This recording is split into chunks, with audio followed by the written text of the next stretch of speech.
What is up, NFC West football fans, and welcome into another edition of the NFC West Roundtable. The draft is just a few short weeks away, and on tonight's episode, each one of the fellas is going to, of course, we got, it wouldn't be the NFC West without a little bit of a hiccup right there. I got a damn ad playing in the background.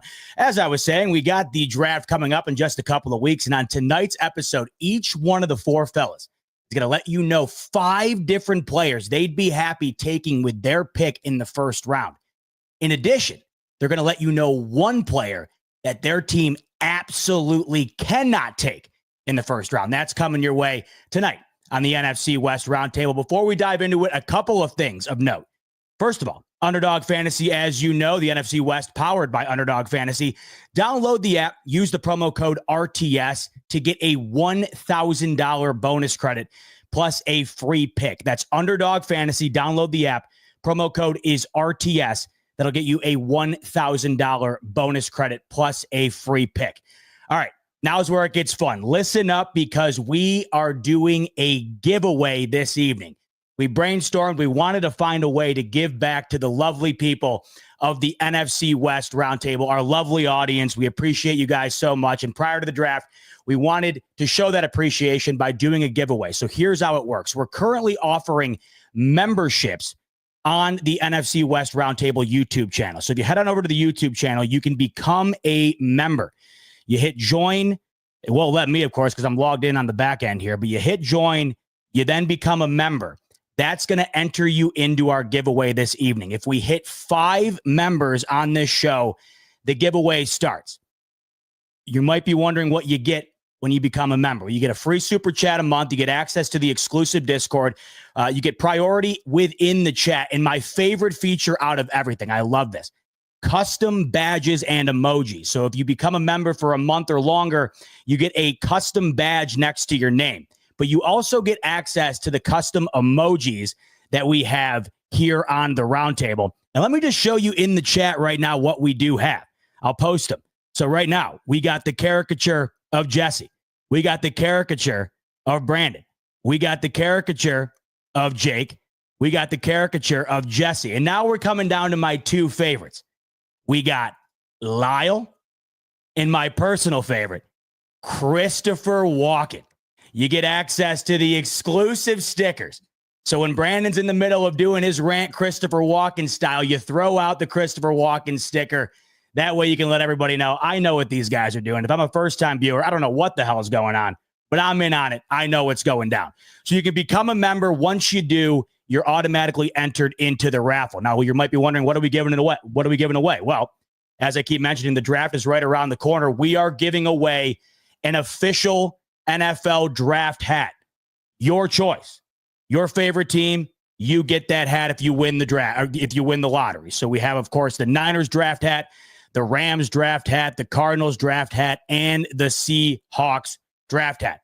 So you become a member, you're automatically entered into that giveaway. Then if you win, you get to choose the team's hat that you'd like. Once we get to 5 members for the evening, going to throw everybody's name into the wheel here. We're going to click to spin it, and then whoever it lands on, boom, you're the winner. One other thing of note, too, you don't have to just get a membership for yourself. You can gift memberships as well. You can gift as many memberships as you'd like. Those go to random viewers. They become a member. It's a really cool way to kind of spread the wealth, spread the love around the NFC West Roundtable. So that'll be going on throughout the show. Once again, like I said, if we hit 5 members this evening, giveaway starts. We'll announce it at the end of the show. All right, with all the housekeeping out of the way, let's get the fellas in, baby. Let's get after it, boys. Good to see you. Jesse, you in particular, you're back from Bora Bora. We cannot dive into the show without you letting us know. How was the trip of a lifetime? Was it everything you thought it would be? Everything I dreamt of and more, Z-Bot. It is so nice to be back. That Seahawks draft hat is atrocious. I hope whoever wins doesn't pick that one. Didn't have this, we got a Sasquatch pin. And what was your pin, by the way? What is that, an oil rig? I don't. What you guys got in San Francisco? I don't. What was that thing? I don't know what that thing was. From what I can tell, Brandon, it's a trumpet. Or am I nuts? It looks like that's fitting for San Francisco. So. It's a trumpet. The Rams is a straight jacket. The Cardinals is the. That's what I'm saying. Easy Boss, you got to show the one with the pin. Ours has got an actual Sasquatch pin, so we actually got like a cool pin that actually fits to our, unlike the oil whatever platform the Niners are trying to show on theirs, it actually fits to our region. Honestly, I feel like mine is the best pin. I ain't gonna lie. Is it the mariachi? Like, I think it's the mariachi like thing that they have. Not a straight jacket. Brandon, I was looking for. Wait, what is it? I think it's a mariachi like jacket. Oh, okay. I would never have been able to tell. There's a lot of overlap there. Brandon, I don't know if the Seahawks hat is the most popular on NFL Shop, but I couldn't find the hat with the pin. They're gone. They only have the non-pin one. That's probably why. They're probably like, we had these things blew out in a day. If you don't register, see a Sasquatch on something and they're not going to jump, get out of here. I love the idea of the Sasquatch. That's a cool idea. But anyway, giveaways going on throughout the night. Become a member or gift a membership. That'll enter you into the drawing once we hit 5 members. All right, fellas. Draft, couple of weeks away. I can't wait. We just got the release of the schedules, by the way, for the offseason training program or whatnot. And this is the time of year where you start to creep back into it, really start to feel football around the corner. And of course, the draft is the best offseason event. We're just a few weeks away. So on tonight's episode, we're going to dive into the first round and get an idea of who you guys would be satisfied taking in the first round, up to 5 players. We also want to know who's the guy that your team absolutely has to stay away from and why? And I'm very interested to see what those answers wind up being. So I'm going to leave it up for choice now. Anybody feel like going first? Anybody dying to get their top 5 off right now? Let's go with Jesse. I'm just kidding. I think Jesse might be a good choice right now. The black spinning wheel. Come on, Jesse. Let's go. The black spinning wheel indicates to me that the Niners could be trading out of the first round. Exactly what that means. Real theatrical, Jesse. They're signing Brock Purdy to a $70 million a year contract. I know. It just came down the wire. He just heard it, and so he's like, out. Nah, I'm out.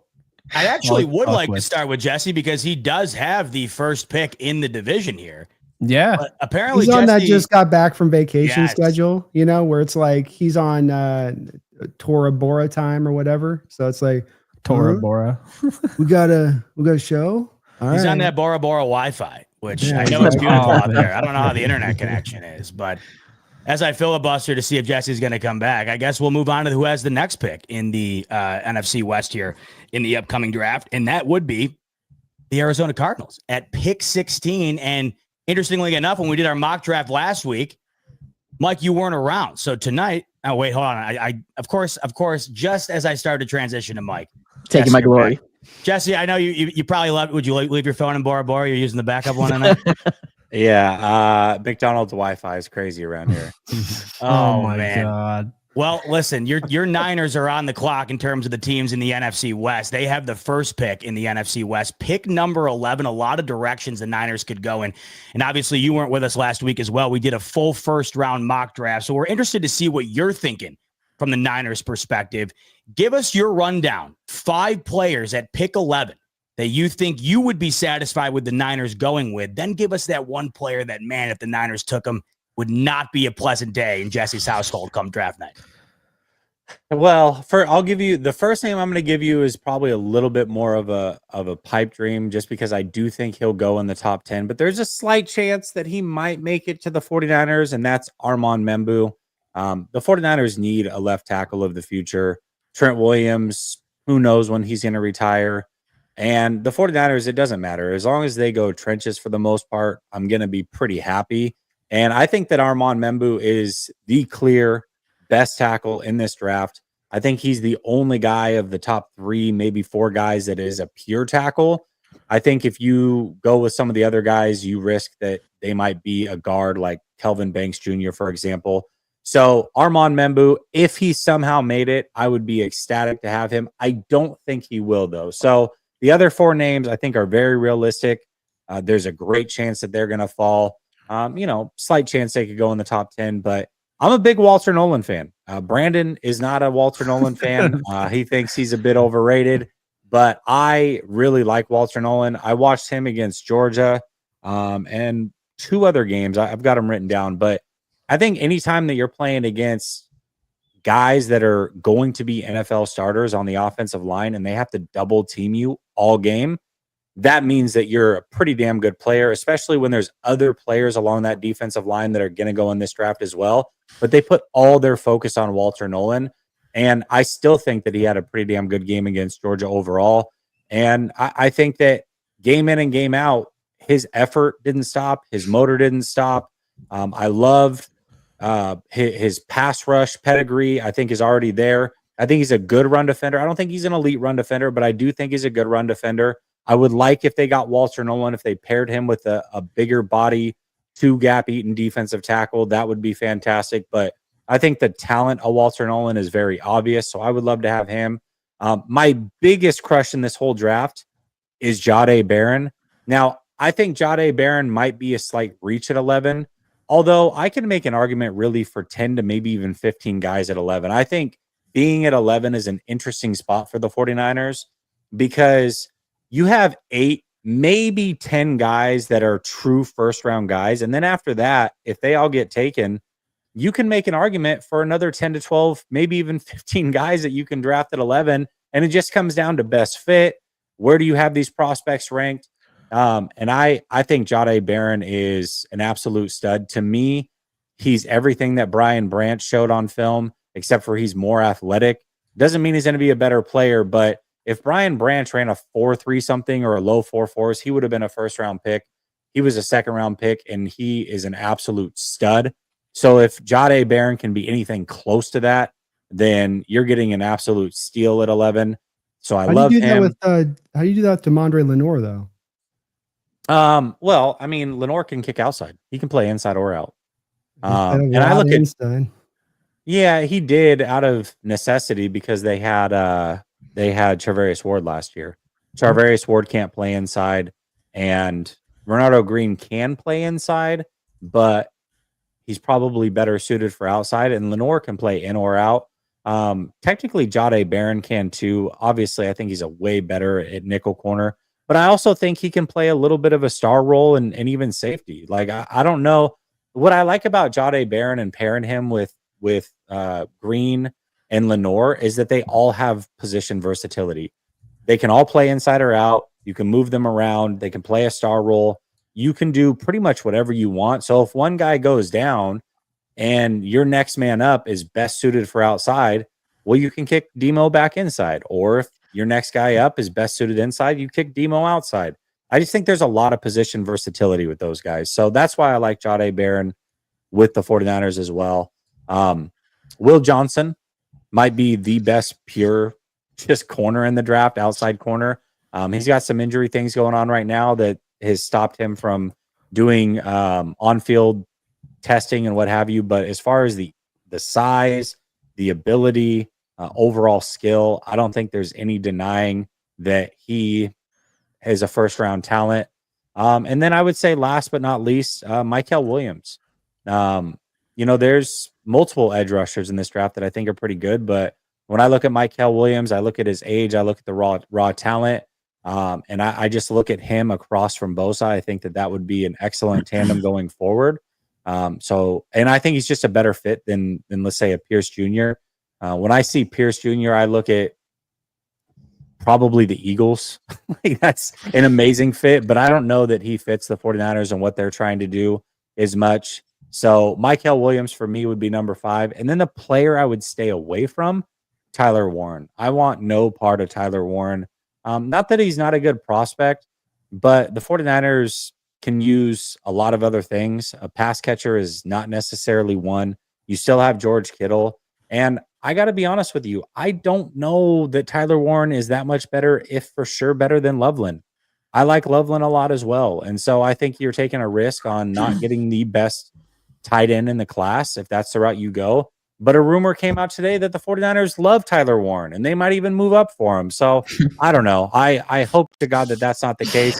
I actually started this draft process by saying anybody but Tyler Warren at 11. And now today to hear that they might move up for him is a nightmare waiting to happen. So please, no Tyler Warren in San Francisco. So for San Fran currently, you're looking more for a draft pick that you're able to kind of, you're not looking for anything in terms of like the flashy weapon type pick. You're looking for more of that stability at this point in time based on where the organization's at.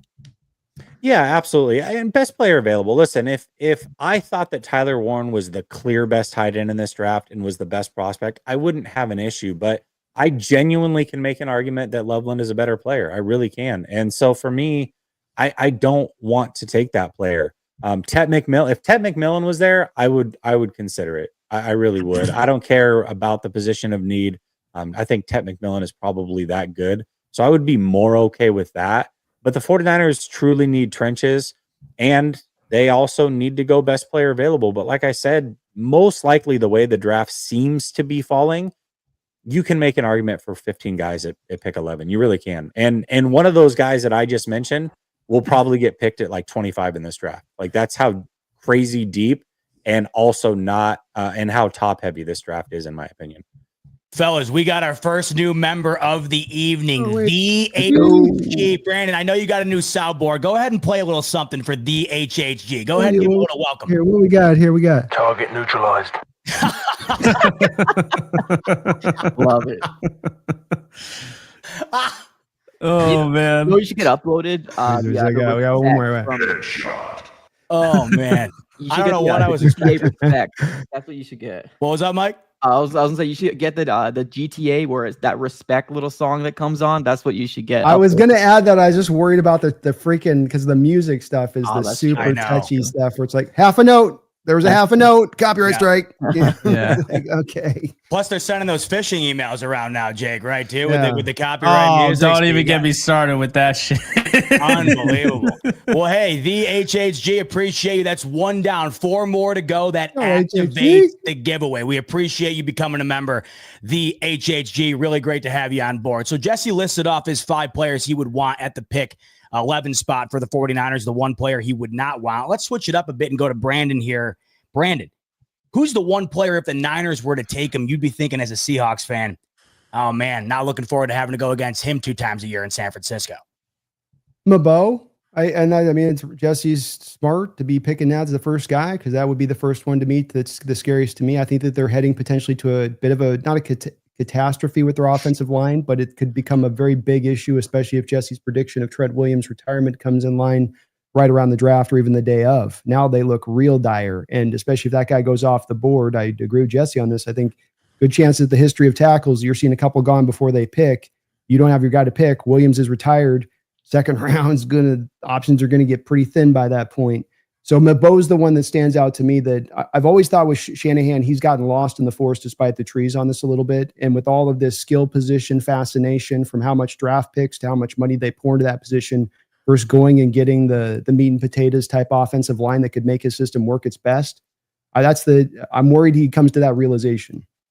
Fellas, we're on fire now. PGZ206. Oh, my guys kicking in. Let's go. The newest member of the NFC West Roundtable. Brandon, go ahead and hit another one of those buttons for me. Oh, baby. Here we go. Enemy spotted. Oh, yes. It's just a bunch of random sounds. It's great. I love it. PGZ. Appreciate you, my man. Welcome aboard. That's 2 down, 3 more to go. Giveaway for the draft hat kicks off. Mike, Easy, you're awesome, bro. That's one of my people. Man, thank you so much. You gifted like 5 subs on my other show today too. You're awesome, dude, bro. Go. Your soundboard should just be a bunch of Christopher Walken impressions by you. That's it. I know.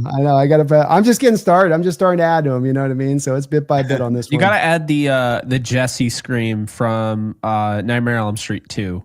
It's just ridiculous. The best is if next new member, I tell Brandon to hit the button and it's the F the 49ers song and it's full duration. Oh, PGZ just gifted 5. Let's go. There it is. Just like that, PGZ has single-handedly activated the giveaway for the NFC West Roundtable audience. PGZ. Legendary stuff right there. There's going to be a Sasquatch on that pin, boys. Might have 2. Real. I love it. PGZ becomes a member. He gifts 5 members. We also had my main man, The HHG, join 6 down. Giveaway is activated. Now I'm dying to see which winning fan base ends up taking it home. Love it. Once again, PGZ, tip of the cap, no pun intended, because we're giving away a cap for giving away 5 memberships. Much, much love. Mike, back to the 49ers. Who's that one player, if the Niners were to take him, you might look there and say, oh, man, I'm not loving the idea of him going to San Francisco? So I'm gonna go for the defensive side of the ball. I don't know. I guess I'm a little bit higher on James Pierce Jr. But I don't know. Every time I see the 49ers over there and what they do, or I guess there's been a big streak of them going defensive line, I feel like I'm just going to continue that trend. I'll just throw in James Pierce Jr. there. I feel like he's a really, really good player. I don't want him to go to the 49ers. He's definitely going to be a part of my list if he does drop to 16, but I'm going to go with James Pierce Jr. Jake, how about you? Who's that one guy where you're like, oh, man, wouldn't love it. Wouldn't love seeing him out in San Francisco. Yeah, I mean, I think it's just tackle, right? I don't want to see them replace Trent Williams here. It's a draft that I think you could be gone with all of the potential starting tackles by round 3. It's not a deep class in my opinion, just based on my evaluation. But honorable mention would definitely go to Shedeur Sanders. I would be really annoyed if they trade away Brock Purdy on draft night and drafted Shedeur Sanders. I actually think that's what they should do if they don't go tackle. I think that's 100% what they should do, but I'm not the GM of the 49ers.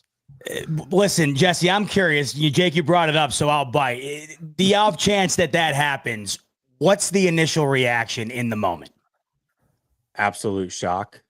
There's no way I could see the 49ers doing it. Now, he fits the I stand behind it? Absolutely, I would stand behind it. I mean, because you're resetting the clock, and Shedeur Sanders is more Brock Purdy and Tua than he is a lot of players. I mean, to me, you're getting a player who can step in right away, play in the NFL, would fit perfectly in the Shanahan offense, and you're just resetting the clock on a cheap quarterback. And if it's that or paying Brock Purdy $55-60 million and locking him down for 5 years, give me the rookie with some upside. So, well, Garth Knight, by the way, he's all in on paying Brock. He wants you to get that contract out of the way prior to the draft, so there's no mistaking whether or not the Niners could end up taking Shedeur Sanders. In fact, at our last week's show when we did our mock draft, we had Shedeur Sanders falling quite a bit down the board, so he's going to be one of those guys I think everybody's going to have their eye on in a couple of weeks from now. All right, so we got Jesse's 5 plus the one that he would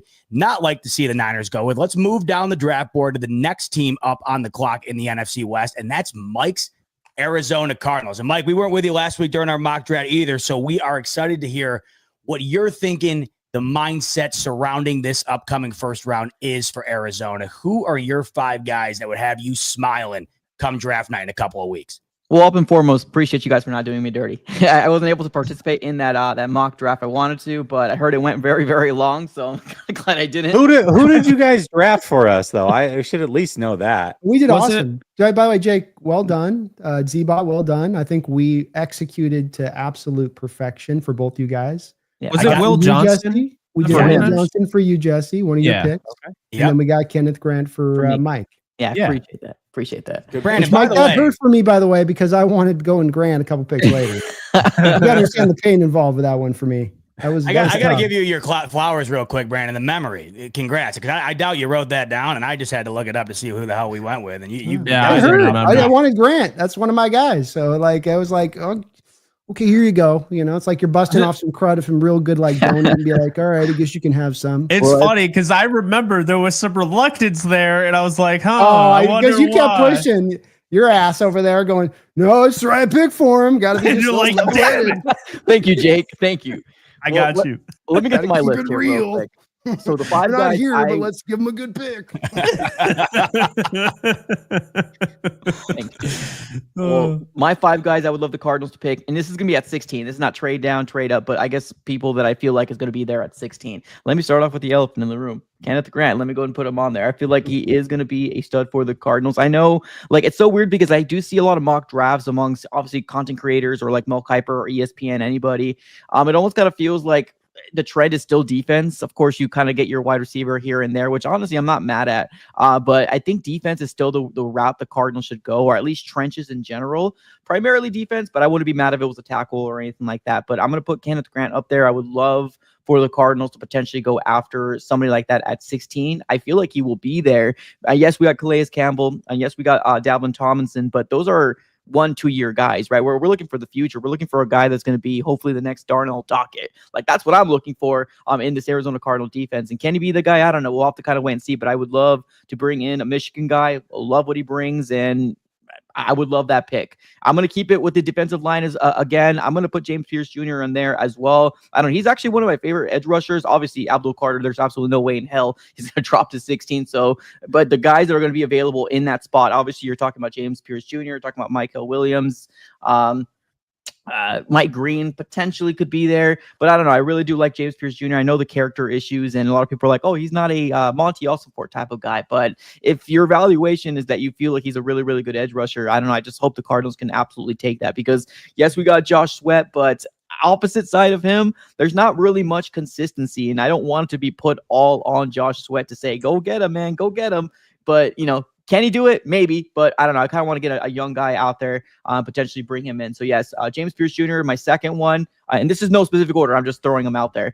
Next one is going to be Will Johnson. I feel like that would be a really, really intriguing. And I know the Cardinals use a top 30 visit on him, as well as James Pierce Jr. as well. So Will Johnson is a guy that would be amazing. Currently right now, I do like our current cornerback state with who we have. We got a lot of underrated guys. Garrett Williams going to his year 3. Really excited to see what he's going to do. But adding a guy like Will Johnson would be amazing. And I think he would just take in potentially a number 1 role, maybe number 2 role just off the bat. But when it comes to Will Johnson, I really do like Max Melton. I want to give him another year. That's why I'm a little hesitant, but I won't be mad if he's there at 16 and the Cardinals go after him.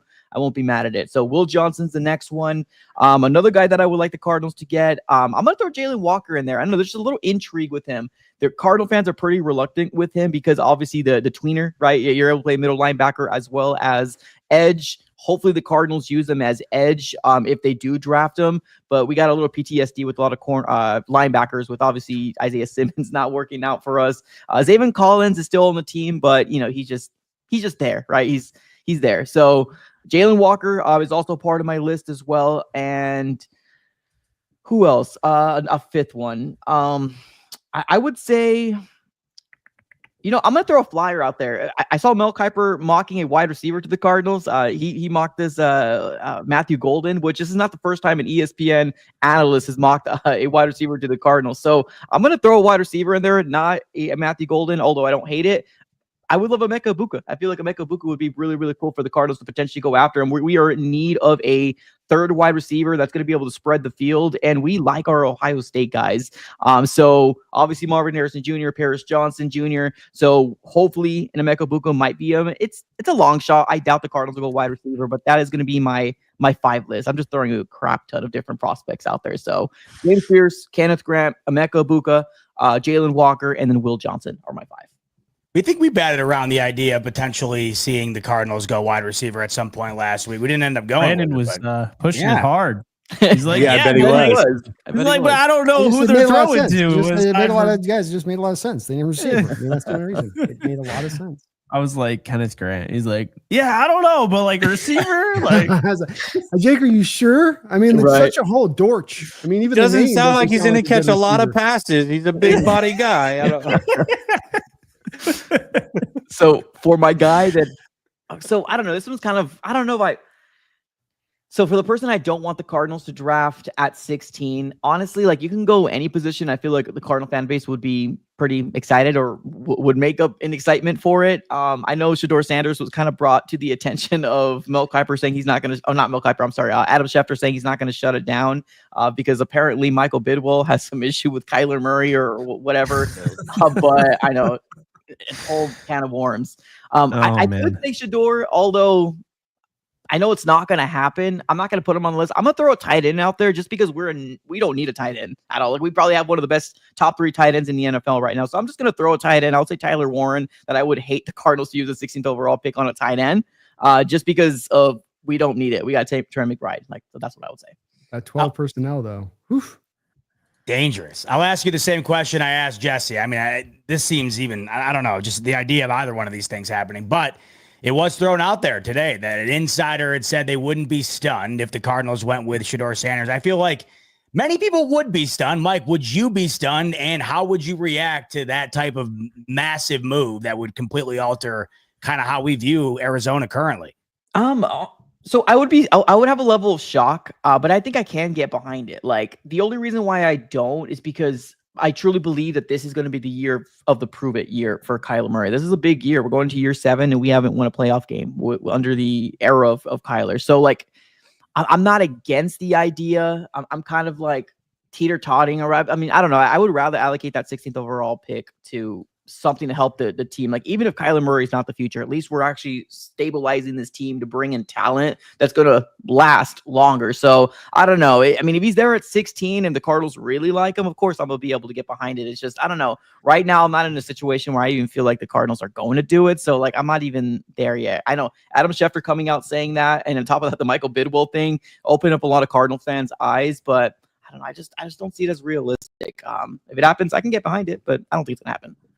Well, something crazy is going to happen inevitably when it comes down to the first round. What that's going to be, I'm dying to see. But either one of those two things would certainly take the cake for me. Where would Kyler go? Steelers? That's Browns? the question, right?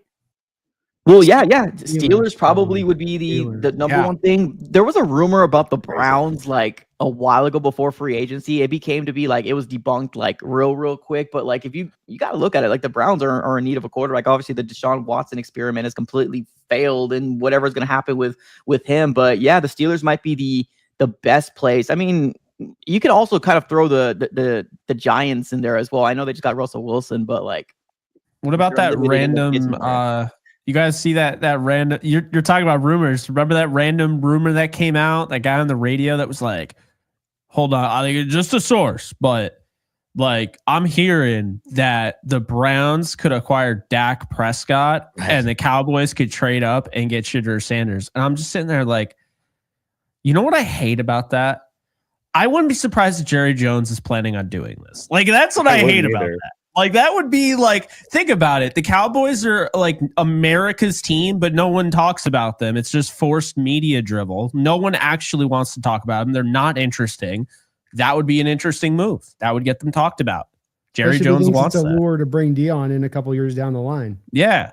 Because they have a hard time bringing in good coaches there. Exactly. I swear if that happens on draft night, I'm going to be so annoyed. See, I'd love it because it would just be a circus. And there's something about the circus in Dallas that I can't take my eyes away from. And they continuously turn the carousel over and over and over again. And this would be something else. You want to talk about, Jake, like you said, it feels like we're often talking about them for no reason. This would certainly be a reason to talk about them. But like I mentioned, something's going to happen. What that's going to be, I don't know. That would shock me less, I think, though, than maybe one of these two. Actually, I don't know. Maybe it would be up there with an equal shock. One of these teams that has a quarterback, if they take Shedeur, that's going to shock me. It wouldn't shock me to see Pittsburgh or one of these other teams, but man, one of your guys' teams that would blow my mind. I want to update you, by the way. I'm over here on the magic spinning wheel of hats, and we have 8 entries currently in there right now. We're going to be announcing the winner at the end of the show. And before we move on, I wanted to just make sure we have a couple of members that joined a couple of weeks ago. And if you're in the chat tonight, I want to make sure I enter you in if you're in. So I'm going to do a quick roll call. Earl J, Kronos 1009, Tony K, Tasha J, and Mike Old Jeezy Smith. If any of you are in here, make yourself known in the chat and I'll enter you into the wheel. I love it. We got 8 entries in there, fellas. It's going to be fun. I'm dying to see where Shedeur goes. I'm dying to see where one of these hats goes at the end of the show. Become a member before the end of it, automatically entered into the giveaway. All right, let's keep it moving. And we're going to go on to Brandon's Seahawks, who are next up on the list here. Oh, hold on. We didn't give a player that we wouldn't want to go to the Cardinals. Yeah. Oh, that's right. Let's do it.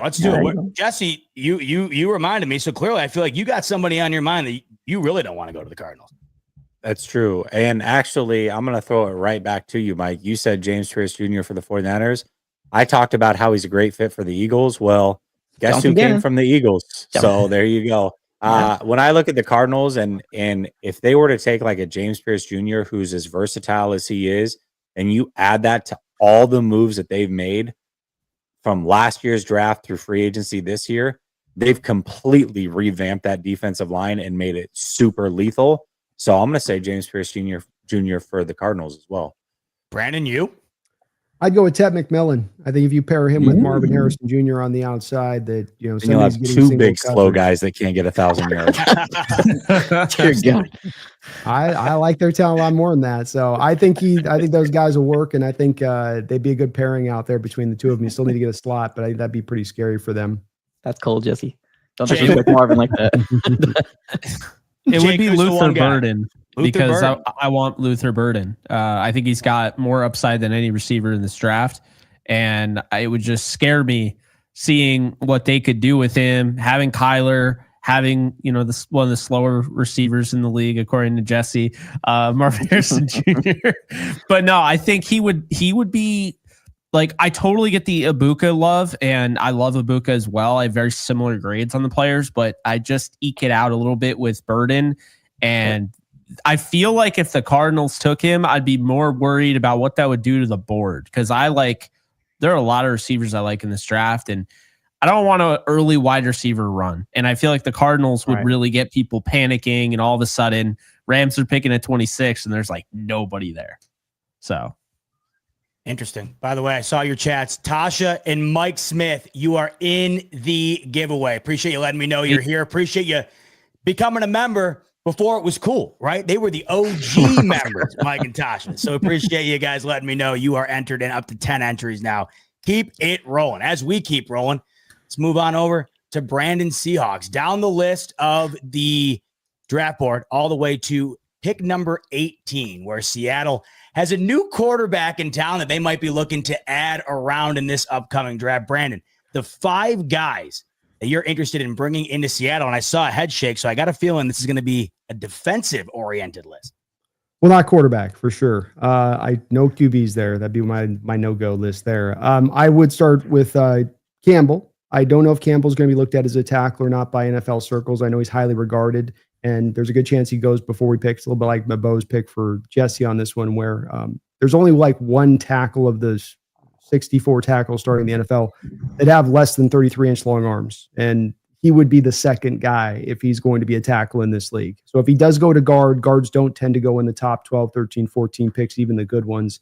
If he lands in our lap, that would be perfectly great, where value meets need. I do believe in Ted McMillan. I think that there's been a lot of nitpicking here. I think there's a lot of paralysis by analysis on this particular player. This was not a hard evaluation watching his tape. It really wasn't. He's Mike Evans. And he's not going to be Mike Evans in what he does productive-wise, but that's because Mike Evans has been one of the most productive receivers in NFL history. But does he comp out to that player type? And has Mike Evans been able to win and separate despite not being a 4.4 burner, Jesse? Yes, he has. But they both he actually ran a faster 40 than even Mike Evans did at his pro day. So the guy's got the juice to get it done. I trust in that. It'd be probably just those 2 offensive guys. There's not really an offensive lineman that makes a lot of value sense. Banks I'd take begrudgingly. I'd be like, that's fine. But Kenneth Grant, I think he's Haloti Ngata. I think Daniel Jeremiah, the former Baltimore Ravens scout that made that comp himself, is right on that one. I think that's what he's going to be in this league. Mykel Williams, like Jesse said, this is a guy, I'm surprised to see Jesse on him, and Pat, to you back on that one, because this is a guy to me that's being slept on more than any of the edges in the first round, where everybody's caught up in the magnificence of Pierce and the versatility of a Carter and a Walker. This guy played injured all last year. He was injured at his pro day. He still was pretty productive. He's still a monster. He's only 21 years old. He's got physical gifts to me that make him into a player. What he's going to be to me is a Jadeveon Clowney, but Jadeveon Clowney is a pro, not the freak show that came out of college. What he's been as a pro, and a lot of people knock Jadeveon Clowney, but if you really go back and look at his career, what he's been one of the best run defending edges in the sport, who's also been a pretty good pass rusher in addition to that. Does he light the world up like Myles Garrett, give you 19 sacks a year or something? No. But does he give you good on quantifiable both? Yes. And would it be a pure fit to this scheme? Absolutely. So that would be probably the top 4 guys. And then the last 2 guys, I kind of go back and forth. I don't know if Will Johnson's going to drop or not. It all depends on where people see that injury situation lie, how much they weight the 2023 tape. I'd love to get my hands on him. And Malachi Starks, I think, could make a lot of sense for us there also, as a guy that he's my favorite safety in the draft, and a guy that provides a lot of versatility to a defense that loves versatility. Before you give us the one guy you don't want, anybody on that list of 5 that stands out above the rest, the one guy you'd take out of all of them? Well, I think Campbell, because that has the potential to give you the maximum amount of effect. We don't have a left guard on the roster right now. Like we might be trotting my dumb ass out there to play left guard from week 1 at this point. So it's lean, and that's where I trust in his upside. I think he's in another one of those kind of not hard about. I can see why it doesn't work with him as a tackle, where you can see the length gets him into troubles. Go look at the Landon Jackson matchup between those 2 guys, and Landon with his length really gave it to him in that game off the edge. But you get him inside, that gets mitigated, and I think he'll be perfectly fine once he goes in there. And now, who is the guy you don't want to see playing amongst the 12s this upcoming season? Well, I'd say any of the quarterbacks to be lazy just to say I'm not a fan of these guys. I don't want to take them in the first round. I don't like overdrafting players, especially in the first round. It's you want to reach for need maybe later in the draft, but reaching for need in the first round is like trying to burn your house down to cook a steak. It's just not smart to do it. I don't want to do it. So I really like to avoid that. If I was to go to one guy that's actually being mentioned and I just don't get, and there's some actual heat to this one I'm hearing about a little bit that I don't understand, is the Emeka Ibuka connections to the team right now. We've got enough slot receivers. You know what I mean? We're all full on slots. You know what I mean? No more slots are full. Our slots are full. Do you think that's primarily because of the departure of DK Metcalf, even though it doesn't necessarily fill the role DK Metcalf leaves behind? Well, that one where it's sometimes, you start hearing this stuff about, we really like him as a leader. He's the guy that, when they play basketball one-on-one in Ohio State, he's the guy winning. He's the leader of the church group. He's the real moxie grit guy. He's the, how's he catch the football? Yeah. Starts coming down to that a little bit. And he's a good player. Don't get me wrong. I like him, but it starts getting heavy into that. And I know my team in the past has had a prevalence to lean into that type of stuff. And it's a little bit of going into that, looking for Boy Scout stuff. That you get it. You can't have a bunch of live wires on your team, but at the same point in time, it's but he's a slot. Right. And there's some move right now I'm seeing in our fan base trying to go, well, if a guy plays a slot, he can play it outside. If he plays outside, he can play over here. He plays over here, he can play. No, some guys are aligned to where they have to play, and that's where they're going to do their best work. They can maybe play some over here, but it doesn't mean that's where they're at their best. The Bills are victims of that mindset sometimes too. I'll never forget when they drafted Kaiir Elam. The biggest story was how he immediately busted out the playbook on the flight out to Buffalo. And any Bills fan can tell you how the draft pick with Kaiir Elam in the first round wound up going down. But the big story was, man, he's ready to work. He's got the playbook wide open on the flight in. And, so I hear you there. That's why Philly's always interesting, right? Because they always seem to take those extra waivers on guys that might have a question or two. And look how that, it pans out. Mike Green, you are a Philadelphia Eagle. I know. They come through unscathed every time. It's I don't know how they pull it off, but they do. You're right. I guess you have to have the foundation in place. If you went somewhere else, probably could go off the rails. But when you have a team like Philadelphia does, I guess it's probably easier to be. It probably tells you, though, too, you can't. We've been victim of this even past regimes here in Seattle. You can't run just a bunch of the Boy Scouts out there. And there are GMs that are like, I want a multi-year starter and major college program and leader in the locker room. And you start doing all of these things that they have to be. And your list goes from all of this down to this. Yeah, and it's already hard enough. It's exactly. It's already way hard enough, to try and hit on draft picks. And you got all these evaluations, and then you got off the field stuff that comes out about these players, and almost like the last second, it feels like, with some of these guys. And it's just like, now you're putting all of these filters in, and you're like, man, I just can't seem to find what I'm looking for. Well, yeah, you got about 8 filters in. Of course, you're not going to be able to find what you're looking for. There's only about 2 guys that fill that. So, yeah, I completely agree. And that's something that the St. Louis Rams, before they moved to LA, that's something that they did with the 4 pillars with Billy Devaney, GM, and Steve Spagnuolo, head coach. They didn't want anybody that was off the field, any off the field concerns. Well, as soon as those guys were gone, Jeff Fisher and Les Snead, they drafted Janoris Jenkins. So that was like, all right, we're done with that. So, Jake, I'll kick it right back to you. Who's the guy you don't want to see go to Seattle and kind of kickstart their next wave here? Man, it's tough because for me, it's like, I know this sounds really ignorant, but there's not really a defensive player in this draft where I'm like, oh, don't let him go there, because I'm not seeing Aaron Donald's all over the place. I'd just say Mason Graham at that point. That'd be the closest thing to that. But if I'm talking from the offensive side and looking at it, I really wouldn't want them to get one of the receivers that I want. That's the thing. I'm not too worried entirely with Seattle. I feel like I said, with the Niners, they will have a hole at tackle one way or another at some point, whether Trent plays this year or not. They're going to have a hole at left tackle, and that is a tough position to fill. But when I look at Seattle already having, Jackson Smith and Jigba take the next step, or what I believe he will do if he hasn't already, I feel like if they went out and got if Ted McMillan fell into their lap, or say they reached, but I have a really high grade on Jaden Higgins. I'd hate that. I'd hate if Jaden Higgins was a Seahawk. I think he is a first round pick. I know I'm not the only one saying that. I know a lot of people, well, I get him in my mock draft at pick 50. That's great. You know who's all over him right now? Steve Smith. He's saying he's 100% a first rounder. And I agree. I mean, I think you look at the footwork and everything. Yeah, I don't want to see him go to Philly. Or excuse me, I don't want to see him go to Philly either. Yeah. But I don't want to see him go to Seattle. I don't want to see a guy with that catch radius and that ability to box out defenders like a power forward. I don't want to see him to go to a guy who isn't pinpoint accurate, generally accurate, bail him out in Sam Darnold. Don't want to see it. So that's what I would say. Mike, who do you not want to see playing in Seattle? You know, the past 2 games that we played against Seattle, they just completely dominated the trenches, and I mean completely dominated the trenches. I'm going to go with the defensive side of the ball just because of the PTSD I have since 2024. I'm going to say Kenneth Grant. I'm going to throw that in there. I know he really wants him, so I'm going to say Kenneth Grant. I wouldn't want to see him on the defensive line that's already wreaking havoc on this Arizona Cardinal offensive line, so I'll say Kenneth Grant. Jesse, who gets 2 thumbs down from you if the Seattle Seahawks wind up taking him? So interestingly enough, this is one of probably 2 players that I don't want to be a 49er, but I would hate if he was a Seahawk, and that is Kelvin Banks Jr. In the same exact vein as Will Campbell. I think he's a guard, but I think he's an elite guard, and I think he's an average tackle. And so if you bring that guy in and he's your starting left guard for the next 10 years, I think you've got somebody who can be elite there. And then if you have an injury at tackle, you can kick out at tackle, worst case scenario. And I like Seattle not having a good offensive line. So I would prefer that continues. Before we move on to Jake, we are going to take a look at Garth Knight's super chat, who's saying, I got gifted a membership. Shout out to the generous person out there, that Jeezy, generous baby. person, P. Jeezy. Appreciate you once again. Garth, welcome aboard. Garth's also saying, by the way, I dig Tet as well, Brando. Let's go, Garth. We're gonna die on this hill. I'm gonna let all the haters hate. Well, look at this video from him when he was a freshman and just young and immature, and he said something he shouldn't have said. That doesn't mean he works hard.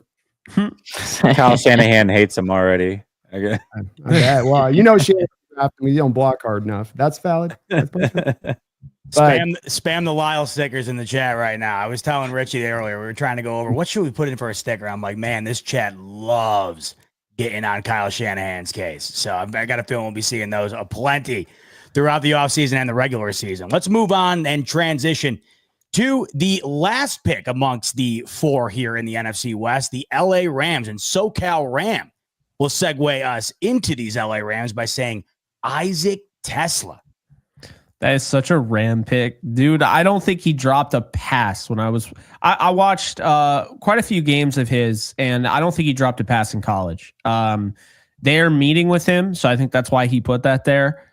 Like I said, that is such a Rams pick, but I feel like if they're going to draft 2 wide receivers, they're going to go out and get Tesla. I think that they are going to get him with a guy. I don't think he would be the only thing they do at wide receiver. So based on what I've heard, I expect offense heavy early on. So I'll tell you one thing, if not for anything else, just being able to root for a guy with the last name Tesla, that's just a sick. I know, that's such a cool name. That's killer. Definitely an LA name. That's like something you put in an AI generator. Like, give me a receiver name from the Rams.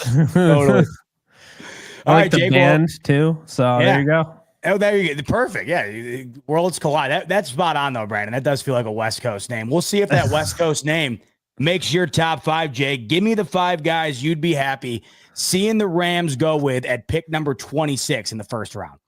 Yeah, so I'll start off with 5 here because I would have just had all receivers, but I wanted to make it a little fun. Ibuka misses this because I don't think he'll be there, but I'm kind of all over the place on Malachi Starks. I kind of could see him going early, but if he doesn't, I could see him falling because he's a safety, and there's only going to be kind of a limited market, I think, in the first round for a safety.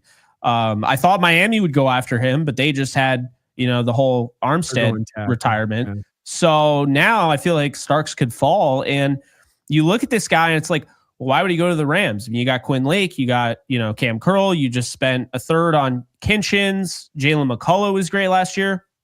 It's very simple. Those 2 that I started with at the beginning, Quentin Lake and Cam Curl are free agents after the season. So again, the draft isn't just for this year. You're getting 4 or 5 years in this case. From these players. And this is how you build a cost-effective roster. So Malachi Starks, to me, long wingspan, really good athlete. I think he's much better on tape than he tested. And by all means, if they want to let him fall because he tested, not the way that they wanted him to, and the 3-cone and all that, by all means, I don't really care. I think he's clearly the best safety in this draft, and I think they could use him in that star role, which I think would really free up Quentin Lake, because I know Lake plays the star. He doesn't really like it. I think he just wants to be looked at as just a straight up safety. But I think Starks you can kind of throw everywhere. So I like that. That's number 5. Number 4, we're sticking with the defense here. Ole Miss cornerback Trey Amos. I thought he was overrated the whole draft process. And then I finally watched him and I was like, I think he might be underrated. I love Trey Amos. I think he's got, good length. I think he really, maybe he doesn't have burner speed, right? He doesn't have 4.2, 4.3 speed, but his play speed's fine. His hips are about as fluid as anybody in this draft. And when you look at a guy that can make plays, he's going to peel off his man when he realizes the ball's going another place. He's always trying to keep this play going. Okay, until the whistle blows, he is trying to be a part of every single play. He'll force a fumble. He'll jump a route. I think they could utilize him with Akello Witherspoon kind of playing off each other. Really like his overall skill set. And I like that, he is aggressive, sometimes over-aggressive as a tackler. I think he's a sound tackler. I think he's got, good technique. He's not an ankle biter. That's a big deal. I compared him to Stephon Gilmore. That's kind of what I see in him. So I would say him at 4. Number 3 is a quarterback, and it's not Jackson Dart. It is Shedeur Sanders. Now, look, I'm not saying Shedeur Sanders will be there at 26, but there is some sort of feeling that he's going to fall. And if he falls past, and Brandon, we went through this. If he falls past the Saints, that's where it could get really weird. Teams will probably trade up, like the Browns might trade back up. They have an early 2nd-round pick, Giants, so forth. But if they don't, it's really going to be, in my opinion, up to the Steelers at 21, where we had him going last episode. If the Steelers don't pick him and he falls to 26, the Rams are going to consider him. I'm telling you right now. Sanders really fits that offense. He's a timing quarterback. I think he's got a lot more mobility than people give him credit for. And he's got a much better arm than people give him credit for. He's smart. He's tough. I think keeping him behind, Stafford for 2 years and then giving him Sean McVay and Puka Nacua as a weapon. I think it'd be huge for him. I like the fit. So if he falls to 26 and they do pick him, I would actually celebrate that pick. I think it'd be great. It checks a box that's been there for however many years.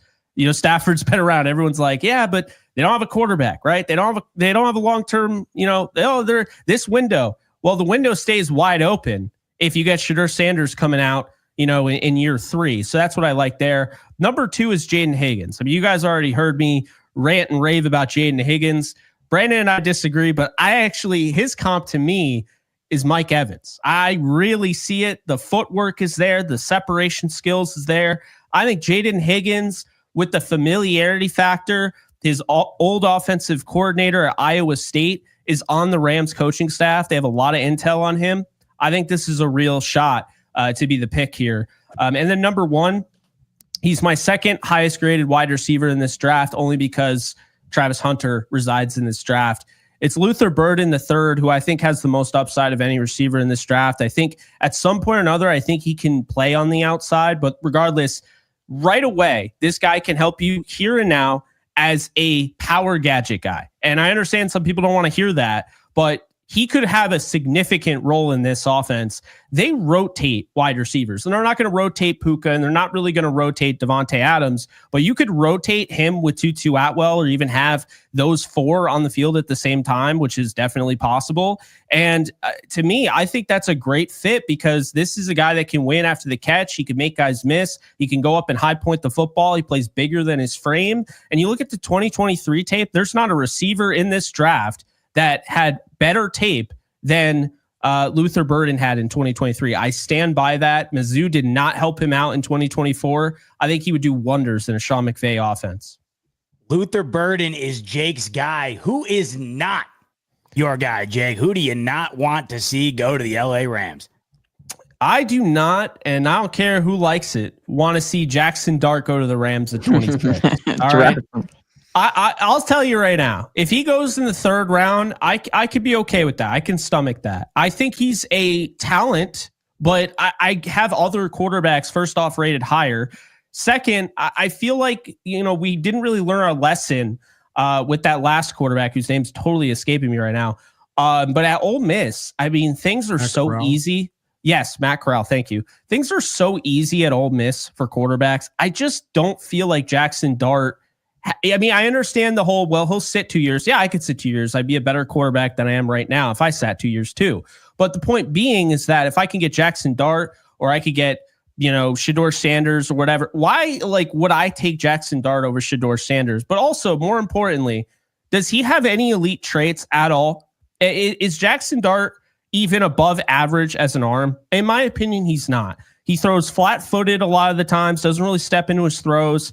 I don't see a ton of great stuff on film. I see some good throws here and there. I don't see great. I see great throws with Shedeur Sanders. I see even some great throws with Jalen Milroe. I think he has elite traits, but I can't justify taking a quarterback at pick 26 who is not going to play for 2 years and might not be ready after those 2 years. Whereas, as Jesse mentioned, Shedeur Sanders could play tomorrow and he could work out. I don't feel that way with Dart. I think this is going to take some time. And for that reason, I just don't see, except for the fact that quarterbacks are overdrafted, I don't see why he would go in the first round. So I absolutely would be annoyed. I know the Rams had extensive work done with him and met with him, but I think it would be an absolute mistake to draft Jackson Dart at 26.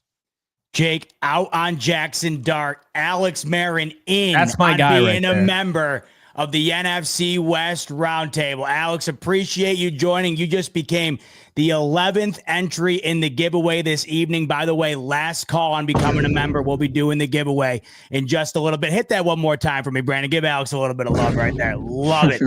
Alex, welcome aboard. Good to have you in. Let's get the thoughts surrounding what the Rams might do in the first round around the table here. Brandon, I'll kick it up to you. 26, who do you not want to see the Rams go with? Well, what's the biggest vulnerability for the Rams last year? What was their Achilles heel? Up the middle of their defense. They are really not super strong when it comes to nose tackle, in my opinion. They've got some sub kind of more 3-tech guys all the way down the line. So them getting a guy like Grant landing in their lap in the 20s would be scary. But the number one guy for me, I think, would be Jihad Campbell. If you put Campbell there as an inside linebacker on that defense, I think that would freak me out. Now, look, they treat their inside linebackers like redheaded stepchildren out there in LA, so it's probably not going to happen, but he'd be kind of freaky deaky to me. Brandon, get that pointer finger ready. Larry Woodard. He is the newest member of the NFC West Roundtable. What do you got for me, Brandon? Another. Look at me. Awesome. Larry, welcome aboard. So good to have you in. I'm gonna be the piano man up in this bitch pretty soon. I love it, man. You really you're like DJ Tiesto out there, man. You're pushing all the right I'm not buttons. making much fun of this thing. I'm telling you guys. You guys are probably like, hey, no, really, it's good. No, we've heard no. I can't get enough of it. And we need variety. This week it was the Call of Duty expansion pack. Next week, who knows what we'll get. Well, Larry, let's just remember, boys, this is always the good sage advice from our man Marshawn Lynch. Just always remember this part. So I mean, you feel me? Start taking care of y'all mentals, y'all bodies, and y'all chicken. Oh man. See, this is what I'm talking about. You wasted no time filling up all of the buttons on that board. I love it. Larry, love having you aboard. Appreciate you joining as a member of the NFC West Roundtable. By the way, Alex, who became a member just a minute ago, he's saying we need a Christopher Walken sticker. Alex, your wish is my command. It's already in there. Got it. You're a member now. Speaking of Alex, Christopher Walken, that's where I was going next. And Brandon, I'm glad you were kind of, working the vocal cords a little bit there, a little practice route, because Michael Hyde's coming in, and he wants a very unique request here. He wants you to reenact Joe Buck's call of Randy Moss shooting the mood to Green Bay, in which Joe Buck famously coined as a disgusting act by Randy Moss.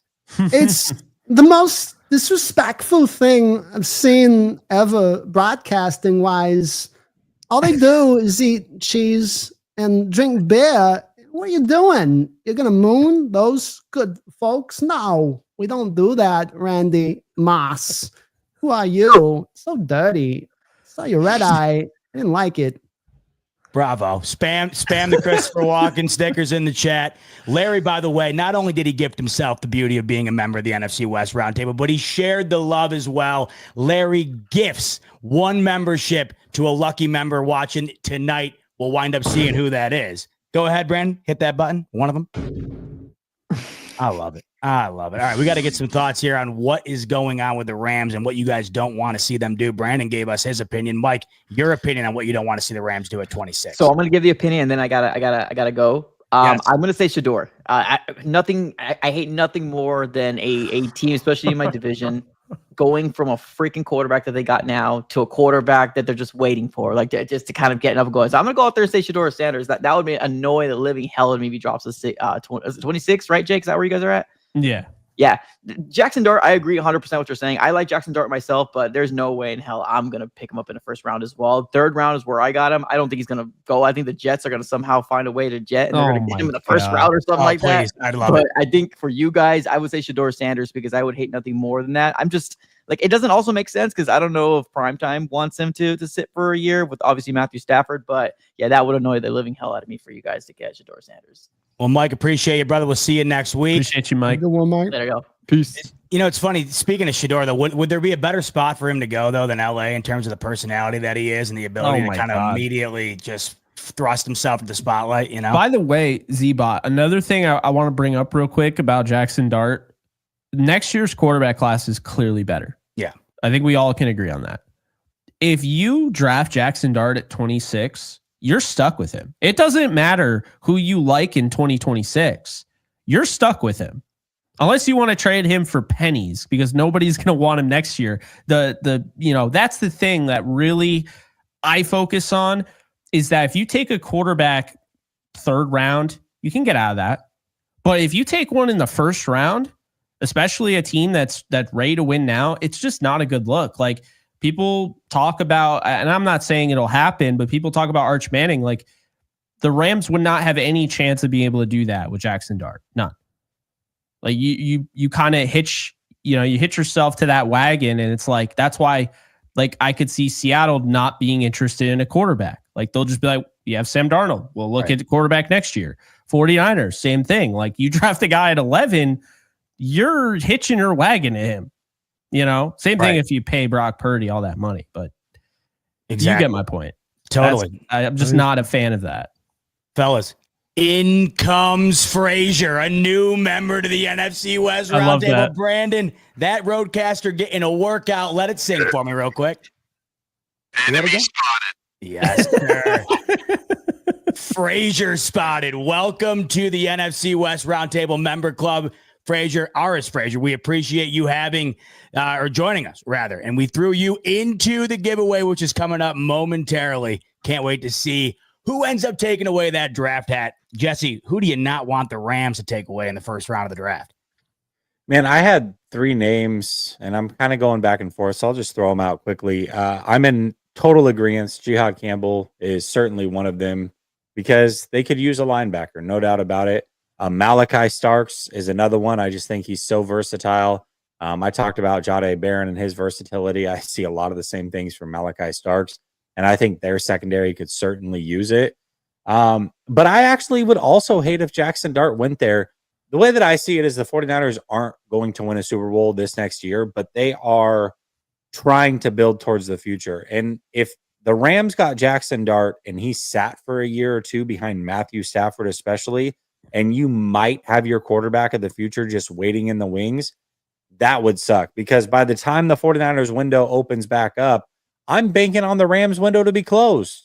But you add their next franchise quarterback to the mix, and all of a sudden it's wide open again. So I don't know that Jackson Dart is or isn't that, but he certainly has a much better chance. And when I look at Jackson Dart and I say, if he can sit behind Aaron Rodgers in Pittsburgh for a year, or he can sit behind Matthew Stafford for a year or two, I think that's his best opportunity to become a franchise quarterback in the NFL.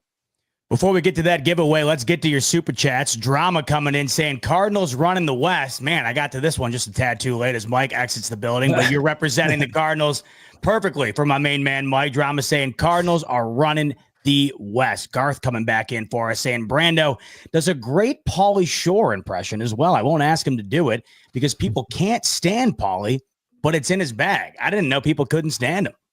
What's up, buddy?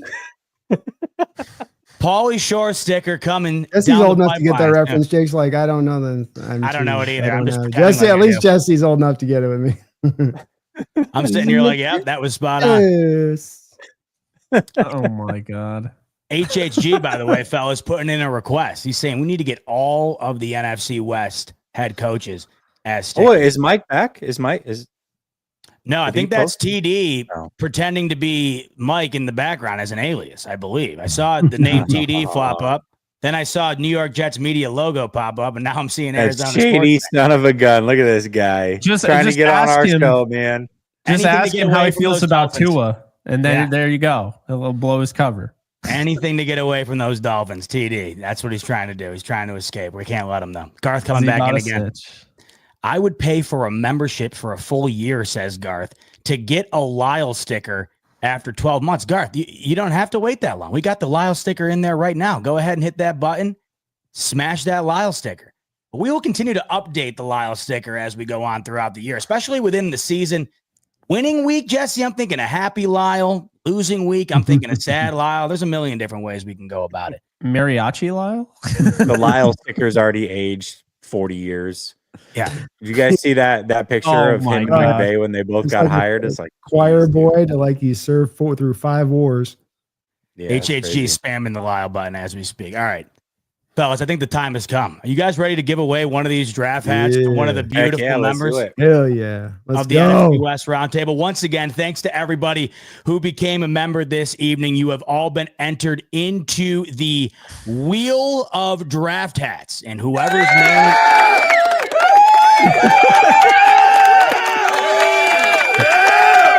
I got you, Z-Bot. I'm here for you, bro. Bravo. Just when you thought he ran out of buttons. Just kept Perfect going. timing. I'm just getting warmed up. It just Perfect kept timing. going too. It was like, oh, it's still, yeah. I thought that was something I did, and I'm like, wait a minute, does this have a built-in sound feature? The wheel, it was built into the wheel, yeah. Yeah, exactly. All right, so here's everybody who became a member tonight or was gifted a membership, and to those who did gift, thank you very much. Very generous of you. We threw in, so I threw in PGZ in here twice for doing for gifting memberships, but he gifted 5. So let's give PGZ. What do you think here? How should we do this? Let's think. Give him about it. 5. Let's give him 5. Right, we got it. We gave 5 memberships, so we give him 5 entries. That's the best way to do it, right? I'm trying to come up with some complex math problem all the way Like, over be here. like Let's- the NBA lotto system for it. Yeah, exactly. I'm gonna freeze PGZ's ball. That way you can win the lottery here, right? You're And then on we New had- York Knicks. Exactly. That's where I was going with. And then Larry gifted a membership as well. So we'll add another entry in for Larry Woodard, and that should round it out. So let's do the quick tally here. We got 1, 2, 3, 4, 5, 6, 7, 8, 9, 10, 11, 12, 13, 14, 15, 16, 17, 18 entries into the draft hat giveaway. One more time, Brandon. Give me a little clap up. Get me pumped up here. Get me going. All right, let's go. Here we go. Come on. All right. I wish you had a drum roll, but the applause will do just well. Here we go. The winner of the draft hat from the member giveaway on the NFC West Roundtable. Target neutralized. Here we go. The wheel is spinning. Round and round it goes. There we go. PGZ. Let's PGZ. go. I made my bed and now I gotta lay in it with the Seahawks hat. That's crazy. Let's Let's go. go. The Now we gotta Sasquatch find- wins out. This was my nightmare though, because now we got to find the one with the badge. We got to find the one with the pin. We got to go down to the Jeezy, the black What market. you got to do, Jeezy? Jeezy did it just like Marshawn Lynch told him to do. And you know what Marshawn Lynch told him, guys? If you just run through somebody's face, a lot of people ain't gonna be able to take that over and He over. just kept dropping those memberships over and over and over. I love it. And you even had, look at Brandon. It's perfect that he wins because you have a customized sound just for you, PGZ. Well deserved. You gifted My 5 God. memberships. You wind up winning the draft hat, and you're going to take home the Seattle Seahawks awesome. draft hat. Send us your info, PGZ. That way we can get this out to you. Email roundtablesportsnetwork@gmail.com. Roundtablesportsnetwork@gmail.com. Send us your info. We will get that draft hat on its way out to you. And hopefully, maybe it'll be there in time to wear it to watch Seattle pick at number 18. We got another super chat coming in here, fellas, by the way. It's from P-Train. P-Train saying, what do y'all think about the report that the P-Train. Rams met with Jackson Dart extensively? Do you think it's just getting info so that they can trade back with a QB needy team? Now, Jake, you've already expressed your sentiment surrounding this whole Jackson Dart to LA situation, but what do you think the broader play is here? Do you think they're legitimately in on Jackson Dart, or is this more of a ruse? Well, I don't think that they would have wanted this leaked, because Sean McVay quite literally the other day was like, yeah, it's very unlikely we're going to draft a quarterback. And, Les Snead said, yeah, they're going to go way earlier than we pick. And even Sean said we haven't really done that much, I'm paraphrasing here, but basically he said we haven't done that much research on the quarterbacks. We haven't done that much work on them. So I don't know why you would say that and then purposely leak this. So I feel like this just got leaked without them wanting it to. That's how I feel, genuinely. Yeah. Unless they're trying to play double reverse Uno BS and they're they don't even know what they're doing. They're just oh, well, if we say that we didn't do anything and then we leak that we did, then they'll think that we really want him and it'll get somebody to want to trade up. I don't know. So I don't know. Never trust a soul during draft season. This is all I can say. Adam Schefter has had the Browns picking 4 different players in the last 4 weeks. So it's I don't know. Well, that's how you're not wrong. All breaking news, by the way, Jake. Yeah. Oh yeah. That's how and then it's posted by 4 different accounts on my feed, and at the same time it's do, and I'm all right, I get it. Okay. All right, Abdul Carter has a foot issue. I mean, we could have just listened to NFC West Roundtable. Brand's been spewing that for a while now. What do you think, Jess? You think there's any validity to the idea Jackson Dart could be a Ram? Oh, I definitely think so. I think. I think it's definitely possible. Yeah. It's 100% possible. You see it? What do you think, Brandon? You see it or what? Oh, they're interested in him. I think as long as he drops. But I think what the general manager of the Rams was saying was true. And I know it doesn't add up right now, where it's 3 quarterbacks going in the top 12. And I don't care whether it's somebody trading up or not. It's kind of irrelevant to me. 3 are going to go up in the top 12 this year. There's too much of a demand out there right now. That's the big problem. But yeah, I could see it go. I do agree with Jake on this, that Shadur Sanders is for what he brings skill set wise, that's much more of a scary proposition to me than Dart. I did a deep dive on Dart. And one thing that was really notable about his production this last year, they play that cupcake schedule at the top of the season. And he did all of his handiwork, all of his major handiwork up at the front of that schedule with those easy Pottsville State type, opponents. And then when he played the real deal, because everybody goes, well, he's in the SEC and he's doing this all in the SEC. Well, it's yeah, but he didn't do as well once he started to have to go against the big dogs. And I just don't think he's got a lot of wow factor to him on that he brings. So I would love to see them take it, but I only think they're looking to do that. There's no way I see the Rams trading up to go get Dart, and that's what you'd have to do at this point. Yeah, I'll be honest. I have Cam Ward.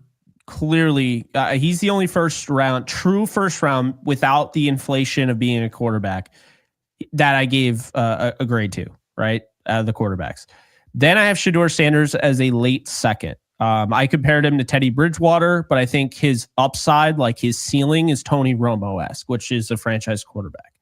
Then at the third quarterback on my board is Jalen Milroe. Okay. I have him as a late second, early third, and I feel like he's very similar to Justin Fields.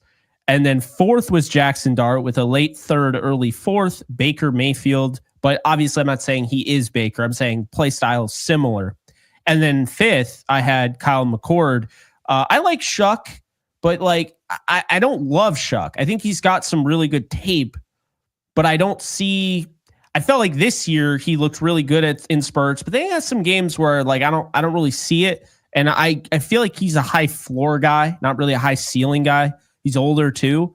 But I think with Kyle McCord, he really fits what the Rams look for in a quarterback. He's very similar. I compared him to 2 players. I think his low end comp is Jimmy Garoppolo, which, by the way, I can already confirm the Rams like him. That's what I was told. Jimmy G. Well, they like Jimmy G a lot, but they like Kyle McCord.